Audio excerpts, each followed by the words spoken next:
सारा देश में विवाह और शुभ कार्य जारी रहिथिबा बेले रूपा दर रेकर्ड स्तर में पहुंची।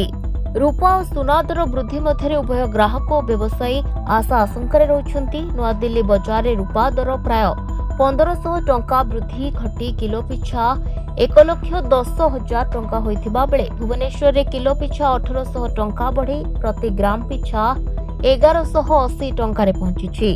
सेभଳି चेन्नई बजार रूपा दर सर्वोच्च 2300 टंका वृद्धि पाई किलो पिछा 1,20,000 टंका कारबार हेउछि। एपरिकी मुंबई बजार रूपा दर 1500 टंका वृद्धि घटी 1,09,300 टंका और कोलकाता बजार 2000 टंका बढ़ी 1,10,800 टंका पहुंची।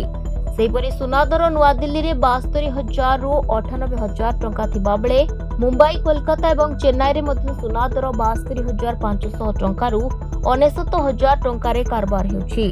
एपरिकी भुवनेश्वर में सुना दर 73,000 रु 98,000 टंका मध्य रही। अपरपक्षे विवाह और शुभ कार्य पर खुचुरा और प्रमुख गहना व्यवसाय प्रतिष्ठान गुड़िक आकर्षणीय रिहाती ऑफर प्रदान करुथिबा बेले कारोबार आशाजनक हेउनथिबा देखादेछि। फल ग्राहक माने आशा आशंका मध्य कारोबार सांगकु दर वृद्धि जोगु अग्रिम बुकिंग करुथिबा जनापड़िछि। तेबे उल्लेखयोग्य जे अंतर्राष्ट्रीय समस्या और भू राजनैतिक परिस्थिति जोगु चाहिदा अनुसार उत्पादन हेउनथिबा बेले दर वृद्धि बजार अस्थिरता सृष्टि करुछि बोली बजार विशेषज्ञ माने आकलन करिसेंति।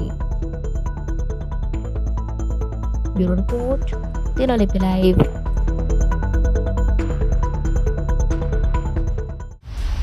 दिनलिपि लाइव को एबे ही लाइक शेयर सब्सक्राइब करंतु।